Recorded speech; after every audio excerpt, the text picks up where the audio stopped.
nearly done, but just before that, can we test about SOLATENOL? Anything in particular, or where do you want me to start? Wow.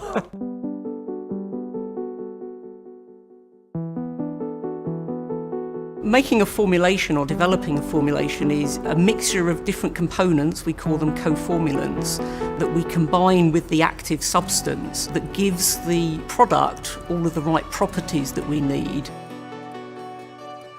So a big part of what we do is making some samples, some candidate products, and then evaluating them to see if they really fit all of the criteria. And that can be done partly through a manual process, which would be done in the lab, but we also use a lot of automated tools that help us really make a lot of samples in a very short space of time. Am I talking to you or am I talking to the camera? I'm talking to you, I guess. Yeah. Okay. Really, I started working on this at the point where SOLATENOL as a product is pretty much finalised.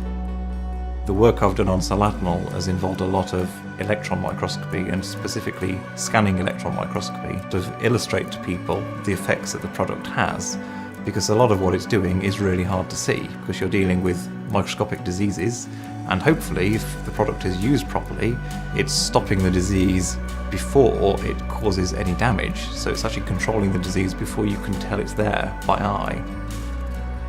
We work very closely with the microscopy team, understanding what's happening on the leaf surface and what happens to the droplets. Do they dry down quickly?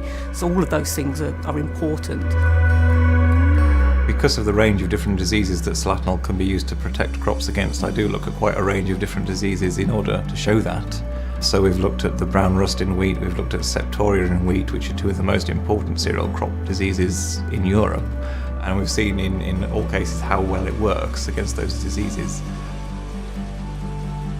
Seeing SOLATENOL as a product is a fantastic feeling because it's very easy now on a very large scale to see what it can achieve in terms of when it's used by any grower. It's very evident what the end effect is. It's really important to me that the work I do actually achieves something, and it's really nice to know that it's going out there to a wider audience to help explain how the product is working and to explain how the diseases are working as well. If you don't understand what the disease is doing, you're not going to understand the necessity of controlling it until it's too late. Actually, the very first time I saw SOLATENOL in the field, the outstanding result was something I'll never forget. You know, you didn't actually have to really get very close to the field trial to see how good it was. You could stand at the edge of the field and say, wow, this is a good product.